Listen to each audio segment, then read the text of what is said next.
orang-orang yang kita lihat nanti bersaksi atas kemurtadannya.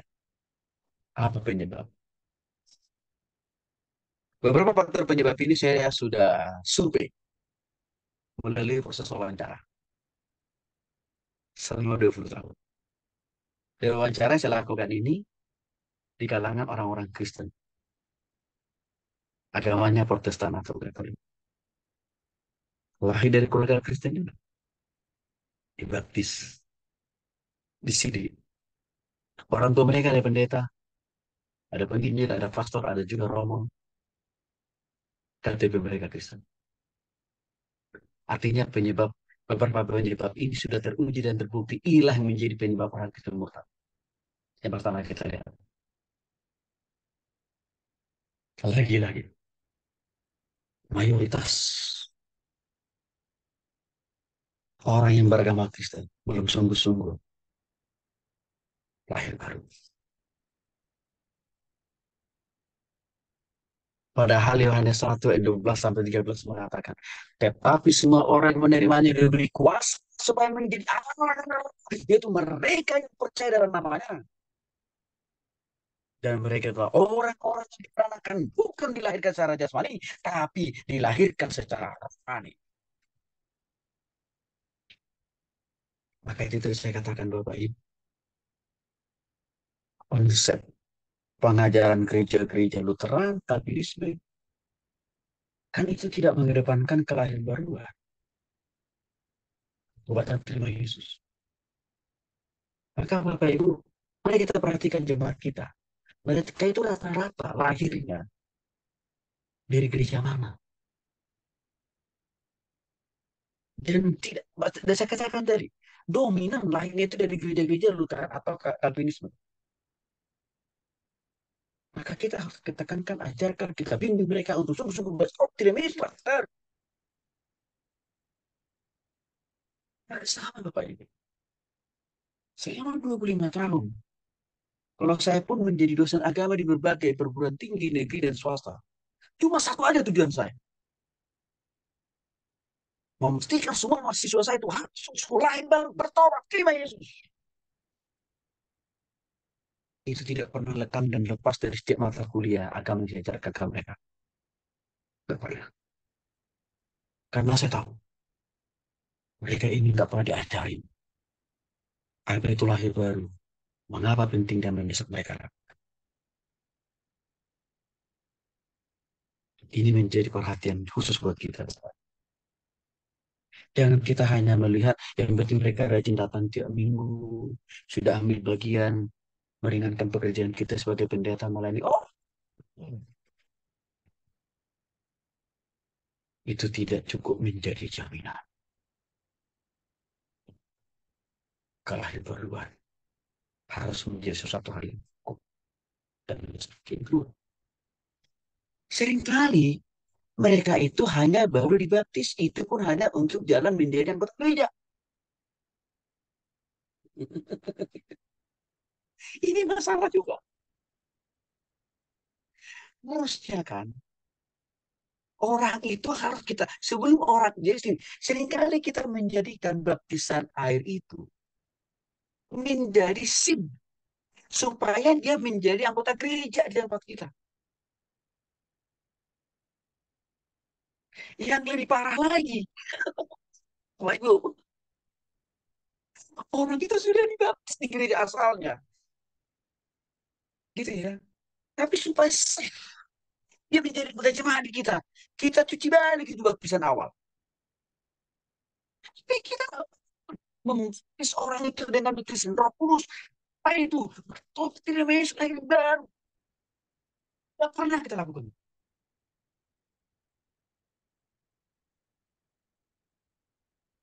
Kita hanya mencuci prosesi baptisan yang dulu dia pernah alami. Karena itu menjadi cap atau stempel menjadi anggota gereja di mana dia beribadah pertama kali. Dan setelah dia datang ke gereja kita, kita hapus itu, kita tipek itu. Dengan cara apa? Kita baptis lagi dia. Lalu setelah dia menjadi anggota jemaat kita. Tapi belum tentu dia sudah menjadi anak. Kita tidak mengedepankan kelahiran baruan. Kekuatan di dalam Kristus. Itu Petrus 1 ayat 18 sampai 19 kan mengingatkan Bapak Ibu. Sebab kamu tahu bahwa kamu telah ditebus dia dengan cara hidup yang sia-sia yang kamu warisi dari nenek moyangmu. Itu bukan dengan barang yang fana, bukan pula dengan perak atau emas, melainkan dengan darah domba. Ini kan bicara intinya yang harus kita kedepankan dulu adalah apa? Coba terima Yesus, Bapak Ibu. Bapak Ibu dikasih oleh Kristus. Ini saya sedang melayani seorang pengusaha latar belakangnya dari seberang, agama seberang.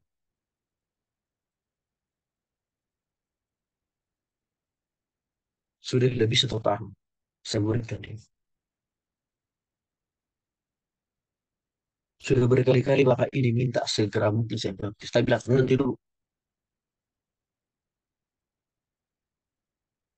Selalu dia tanya, Pak Pendeta, kapan saya Pak dibaptis? Nanti dulu saya. Bapak Ibu tahu kenapa saya tahan, saya belum mau baptis dia.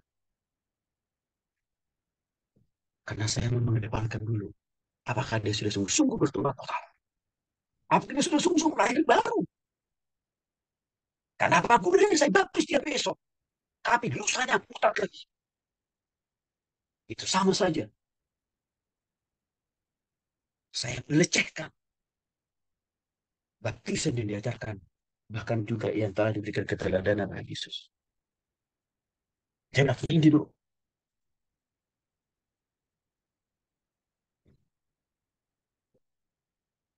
Barusan saya ketemu juga. Dia juga tadi lagi. Pak Pendeta, kapan Pak? Saya bilang, nanti sabar dulu. Karena saya mau Bapak sungguh-sungguh mengalami kelahiran baru. Dan juga sungguh-sungguh mengalami perubahan dan pertobatan. Lalu dia tanya, jadi kalau saya kira Tuhan Yesus panggil saya maksud apa? Iya, karena baptisan yang paling hakiki sudah Bapak alami, yaitu baptisan terima Yesus secara pribadi. Baptisan air itu hanyalah sakramen kok proklamasi kok kepada sama orang percaya bahwa Bapak sudah bagian dari anggota jemaat gereja. Baptisan yang pertama di tentang Bapak sudah alami. Oh begitu ya Pak Pendeta? Iya.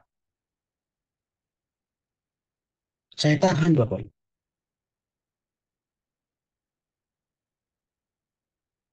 Dan persoalannya seringkali juga sebagian teman-teman oknum pendeta ya terlalu menyederhanakan apalagi kalau dari seberang. Buru-buru dibaptis supaya langsung bisa dipromosikan untuk bersaksi di mana-mana di gereja. Dan terang itu Pak Pendeta. Saya nggak mau begitu. Orang kita Injil betul bagi Kristus itu untuk kemuliaan Tuhan kok, bukan untuk kemuliaan kita. Bapak Ibu, tolong kita dulu perbuatan kelahiran baruan orang kita layani. Daripada hanya sekedar membaptis dia sebagai persyarat dia menjadi anggota jemaat. Tolong Bapak Ibu. Jadi kalau kita perhatikan Bapak Ibu, orang-orang yang murtad itu sibuklah nama-nama tadi kita sudah diskusikan. Mereka itu harus dibaptis loh. Mereka dibaptis gitu. Tapi kita mau kolong-kolong juga kok. Saya dulu waktu di sini saya dibaptis. Beginilah caranya, begitulah caranya. Coba. Apa yang mereka ungkapkan itu kan sudah koreksi juga buat kita. Oh ini yang esensial. Yang kita lupa tidak mengajarkan. Lupa tidak membimbing mereka untuk melakukan itu. Dulu kita hanya memburu pengakuan yang sifatnya seremonial. Kan sekarang itu Bapak Ibu. Sama mereka sih nggak ada gunanya juga. Saya dibaptis di situ gitu. Sampai selipit sekali Bapak Ibu. Jadi kita ambil pelajaran di balik itu. Ada kekosongan pengajaran yang tidak dilakukan oleh teman-teman kita hamba Tuhan kepada mereka. Dan itu tidak boleh terulang ke kita. dalam pelajaran. Sederhana saja itu. Tetapi jika kita hidup di dalam terang, sama seperti dia, balik sebetulnya di dalam terang, maka kita beroleh persekutuan seorang dengan yang lain. Dan darah Yesus, hanya itu, menyucikan kita daripada segala dosa kita. Bapak Ibu kita terus Kristus, darah Yesus menyucikan kita dari dosa. Artinya apa? Baruan terima Yesus itu yang menyucikan kita dari dosa. Bukan baptisan. Air itu kan Bapak Ibu. Penting. Dan itu tidak bisa kita nolkan kan. Arti karena Yesus memberikan teladan. Tapi lupa Bapak Ibu. Seringkali hal yang lebih penting lagi daripada itu ada gitu. Kita lupa itu. Darah Yesus. Keteladan kepada Yesus.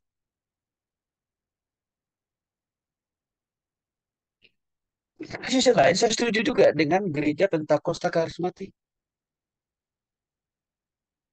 Semua orang dibaptis, dipastikan dulu orang itu bertobat. Saya setuju dengan itu.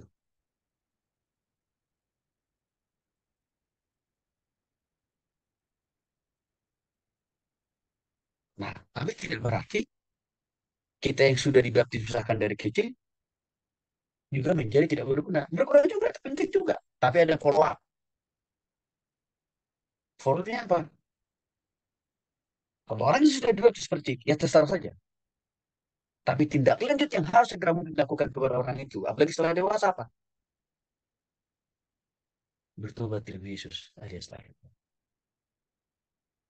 Penyebab ketiga, banyak orang Kristen menganggap, saya kan sudah dilahirkan dari keluarga Kristen. Papa mamaku pendeta, pendiri gereja terbesar di kampung halaman. Dan Bapak Ibu ya, dengan semua itu sudah beres lah, sudah selamat lah. Sudah. Tapi apa kata kita? Ya harus 3, 1 sampai 5. Ini kan yang sudah berkali-kali saya sih. Apa kurangnya Nikodemus? Seorang pemimpin agama yang tokoh agama, rohnya intelektual, ilmunya tinggi. Tapi Yesus katakan, jika seorang tidak dilahirkan dari air dan roh, ia tidak dapat masuk ke dalam kerajaan Allah. Kalau engkau hanya dilahirkan secara jasmani, ya.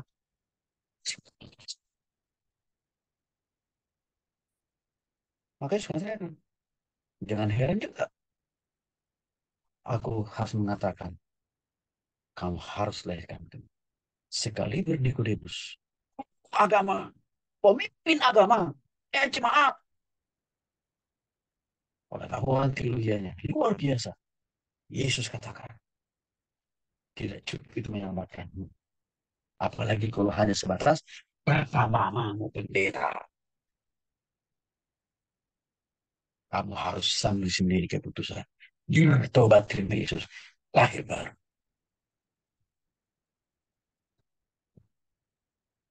Maka Bapak Ibu, ya tidak mengherankan. Kalau yang kita lihat yang murtad itu juga saya katakan tadi. Ya, papa mamanya juga pendeta. Bahkan dia pendeta. Tapi kenapa? Nah ini dia. Anggap kekristenan turunan itu sudah cukup. Dia nggak pernah belajar tentang teguran Tuhan Yesus terhadap itu.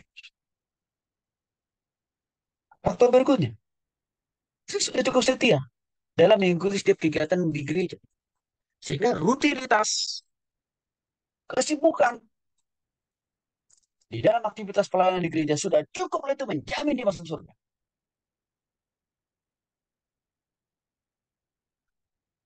Apa perannya Paulus, Bapak Ibu? Kalau dilihat dari sudut aktivitas pelayanan, cabang pelayanan, nggak ada yang kurang dengan Paulus. Apa yang terjadi? Dia pun harus mengalami kelahiran baru dengan proses atau dengan cara yang mengerikan, di mana dia harus dibutakan 3 hari 3 malam sampai tidak bisa makan dan minum. supaya itu menjadi momen buat dia mengalami kelahiran baru, pertobatan pada Kristus. Kisah para Rasul 9. Jadi kalau orang merasa, oh saya sudah super, orang paling super sibuk di gereja, di semua bidang pelayanan di gereja, dia tangani. Oh enggak, itu tidak menjamin kok. Belajar aja, lihat aja. Kehidupan dari Paulus. 2 Timotius, Amsal pasal 14 ayat 12. Ada jalan yang disangka orang lurus, tetapi ujungnya membunuh maut. Artinya begini Bapak Ibu, dengan saya menjadi orang paling suka sibuk di gereja, pakai hidupnya tiap hari di gereja, di gereja, kan gitu ya. Sudah pasti saya masuk surga. Oh enggak, enggak. Karena ada orang saya juga berpikir, iya, setiap kelompok kor diikuti semua gereja. Kalau ada 10 kelompok kor di gereja itu semua diikuti. Maka kalau hari Minggu, iya kan, di semua kelompok kor itu, di 10 kelompok kor itu selalu hadir dia. Jadi Selasa, Rabu, Kamis, semua dia ikut latihan. Ya isi untuk latihan. Kadang-kadang menganggap dengan semua ini pasti saya masuk surga. Tidak ada. Walaupun kelihatannya itu gampang, mudah. Karena hanya ikut latihan aja kok. Lalu nanti hari Minggu apa? Tampil panggung kan Bapak Ibu. Di sisi lain Bapak Ibu, ada orang berpikir, kalau saya menjadi pengikut agama yang paling mayoritas di Republik ini, maka nggak mungkin lah yang mayoritas ini tidak masuk surga. Dia lupa Amsal pasal 14 ayat 12. Ada jalan yang disangka orang lurus lebih mudah. Nggak perlu bertobat kan seperti kita. Nggak perlu hidup dan setia. Nggak perlu hidup dan berurusan. Memilih murtad. Tapi dia lupa. Ujungnya mau. Orang-orang murtad itu kan sekarang mereka lagi seperti di atas awan. Ya, mereka begitu bangga dengan kemurtadan mereka. Apalagi saya katakan mereka masuk menjadi bagian orang mayoritas kan Bapak Ibu. Maka mereka berpikir, wah pastilah ini jalan yang mana. Sekarang saya lagi mengatakan mereka. Ini jalan paling khusus. Tanpa hambatan, halangan. Dan juga tanpa bayar tol. Kira-kira begitu. Dan mereka lupa. Ujungnya mau. Jadi perlu diperhatikan saudara kita yang murtad itu. Nah, ini kita perlu sampaikan juga kepada orang yang lain. Yang kamu memilih jalan di sebelah sana. Kelihatannya cepat, mulus, ya singkat pula. Dan ada banyak pemuda yang kamu dapatkan kalau kau menjadi bagian daripada mayoritas itu. Kita perlu ingatkan Amsal pasal 14 dan 12. Timotius 3:5 menegaskan. Secara lahir, dalam kehidupan mereka. Secara rutin. Rajin datang ke gereja, rajin berdoa, rajin baca Alkitab. Ini kekuatannya. Artinya Bapak Ibu, rutinitas kesibukan. Melakukan kegiatan-kegiatan pelayanan tidak serta-merta menjamin keselamatan kita. Apalagi kehidupan kita itu kan. Yang berikutnya, ini nih, orang tertentu terjebak. Bangga hanya menjadi pemeluk agama Katolik atau Protestan. Bangga kalau sudah jadi pendeta. Jadi penginjil. Apalagi dapat gelar STHM, THM, TH. Dosen, guru agama, guru sekolah minggu. Wah, itu tidak langsung menjamin mereka masuk surga. Lagi-lagi harus belajar dari kisah kehidupan Nikodemus. Seorang teolog, seorang pendeta, seorang pastor. Kedua sinode, Eporus atau bisop.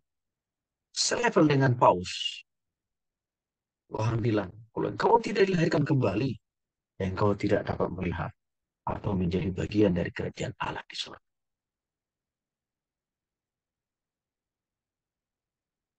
Alasan berikutnya, karena hanya sekedar menjadi pengikut Kristus. Mari kita lihat, apa kurangnya Yudas Iskariot? Hidup bersama pada zaman Yesus. Pernah makan bersama dengan Yesus, tidur bersama dengan Yesus. Main bersama dengan Yesus, banyak mujizat yang dilakukan oleh Yesus, dilihat oleh mata kepala Yudas Iskariot, Bapak Ibu.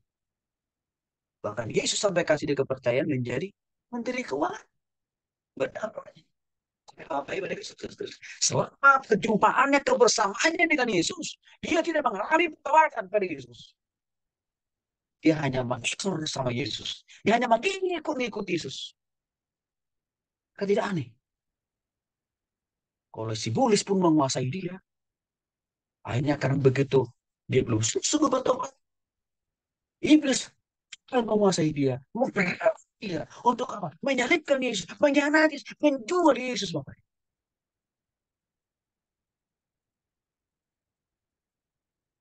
Kita hari-hari ini makin muncul, kita lihat Yudas baru, bukan Yesus baru. Ya, pengikut-pengikut daripada Yudas yang dahulu, Bapak. Makin muncul sekarang. Apa motif mereka bersaksi? Dengan begitu gagahnya di YouTube ataupun juga di media TikTok. Tidak lain, tidak bukan masalah hepeng, kan? Karena semakin banyak saudara kita sembah, senang. Sehingga pengikutnya makin banyak. Ujung-ujungnya apa? Dapat hepeng dari iklan nanti. Itu aja. Itu kan bentuk apa? Murid-muridnya juga situ.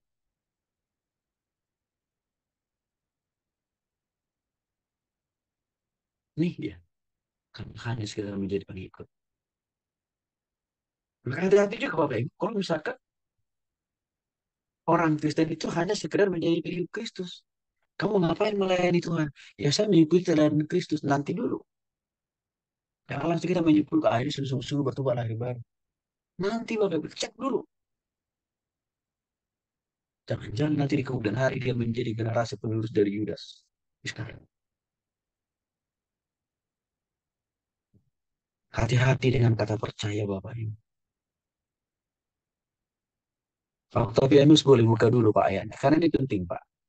Yakobus 2:19. Hati-hati dengan kata percaya. Orang Kristen mudah sekali sekarang. Ngakunya percaya Tuhan. Tapi belum sungguh-sungguh bertobat terima Yesus alias lain Tuhan. Yakobus pasal 2 ya. Ayat 19 Ya, Pak Octavianus. Yakobus 2 ayat 19, firman Tuhan. Engkau percaya bahwa hanya ada satu Allah saja, itu baik. Tetapi setan-setan pun juga percaya akan hal itu dan mereka gemetar. Coba Bapak Ibu.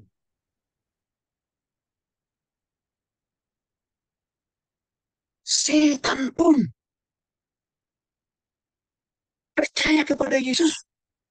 Bahkan tidak hanya percaya, takut dan gemetar. Itu setan tuh. Alkitab memberikan banyak contoh kepada kita. Takutnya, gemetarnya kalau setan berjumpa dengan Yesus. Pastikan Bapak Ibu. Atau seorang anak muda yang kerasukan setan di pulau Gadarasa. Yesus belum menengking mereka. Yesus belum mengusir mereka. Setan itu langsung berkata, oh Yesus anak Allah, engkau mengapakan kami. Aku dan gemetar. Dan setan itu percaya. Yesus lebih besar kuasanya dibanding mereka, Bapak Ibu. Sampai hari ini. Tidak ada satu ekor pun setan yang mau bertobat. Kalau mereka percaya itu Tuhan, walaupun mereka percaya itu lebih berkuasa dari mereka. Tidak ada satu ekor pun setan yang bertobat. Artinya apa, Bapak Ibu? Kadang-kadang seringkali kita juga dikelabui oleh kata-kata percaya. Lalu kita menganggap, ya sudahlah, nggak perlu orang ini kita injili, nggak perlu setankan dia lahir baru bertobat. Kan percaya, kita lupa ya pasal 2:19. Setan juga percaya tapi bahkan takut. Tapi nggak ada yang bertobat. Jangan mudah kita terkelabui, terhipnotis dengan kata percaya.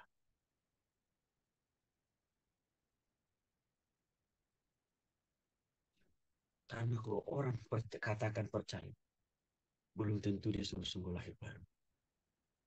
Itu bisa hanya sekedar di mulut saja. Hati-hati loh Bapak Ibu.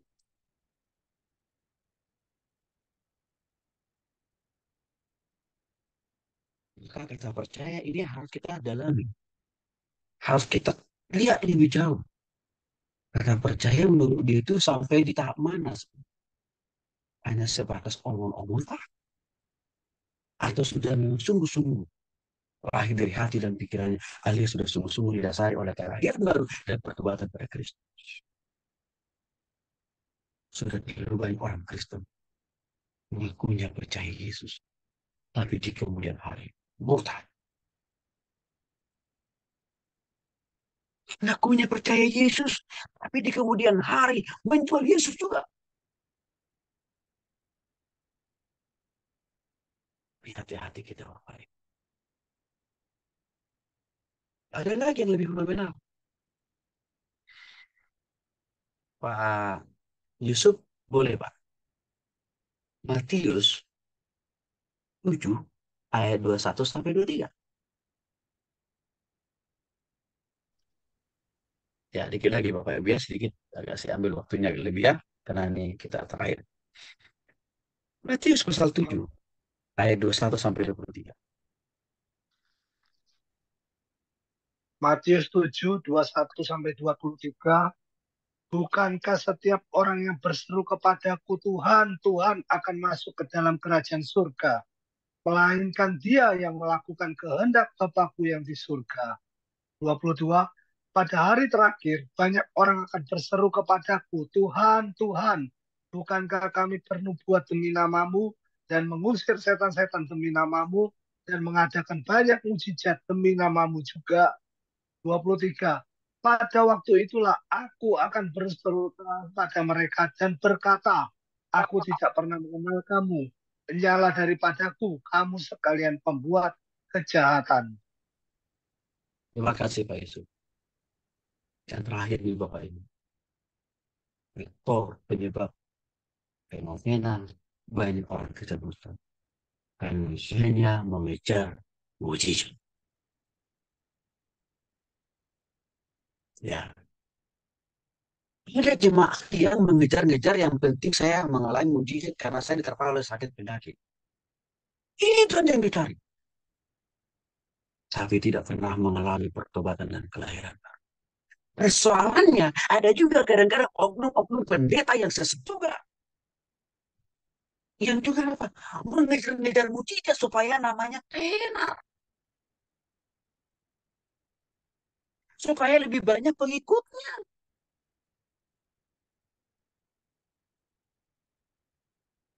Kalau kita perhatikan Matius pasal 7 ayat 21 sampai 23. Orang-orang ini rajin berseru-seru kepada Tuhan. Artinya apa? Rajin berdoa, rajin memuji nama Tuhan, rajin bernubuat memberitakan firman pesan Tuhan. Apalagi mampu mengusir setan, menyembuhkan orang yang sakit. Hebat kan Bapak Ibu? Jadi sahabat Tuhan yang kayak gini yang dicari banyak orang hari-hari. Diukur kemanapun, dimanapun posisi. Jadi artinya apa? Ada oknum pendeta pengejar mujizat juga. Ada juga jemaat sama pemburu mujizat juga. Mereka kira kalau mereka sudah bisa melakukan semua itu, sudah pasti dong surga gitu loh. Tar dulu,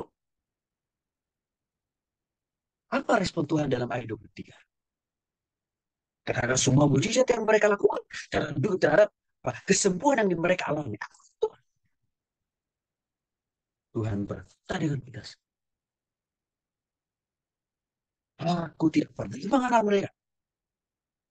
Jangan engkau daripadaku.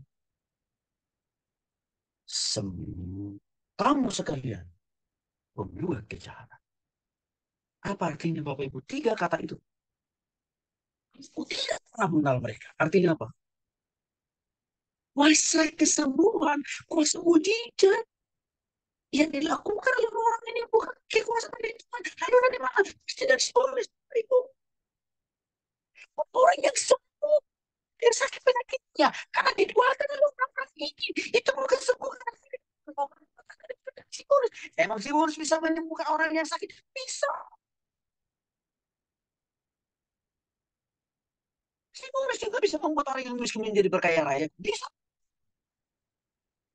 Ini kan contohnya terlalu banyak. Dukun-dukun palsu. yang menawarkan penggunaan uang. Itu bentuk konkret pekerjaan dari si bonus.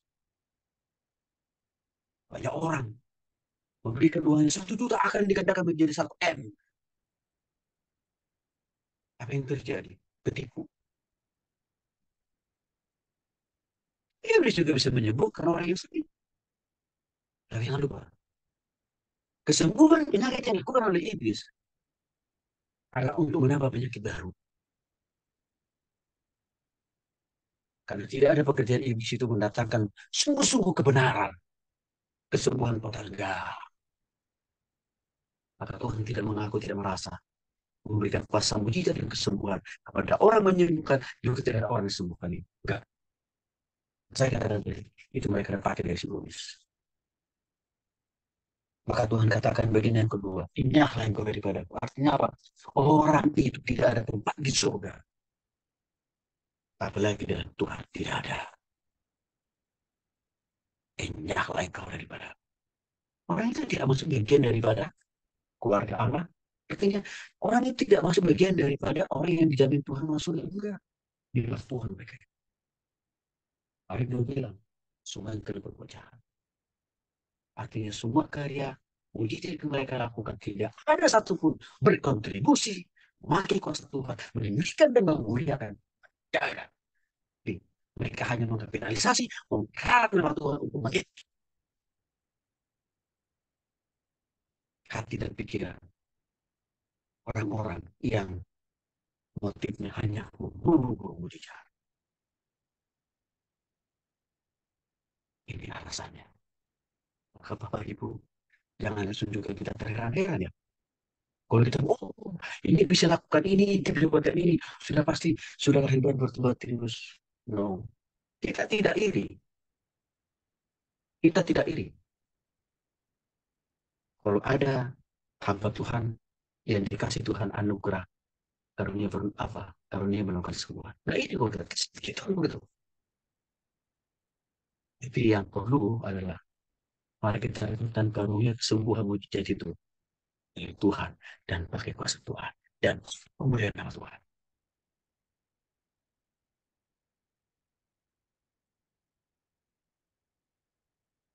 Tuhan Yesus memberkati. Ya, baik Bapak Ibu.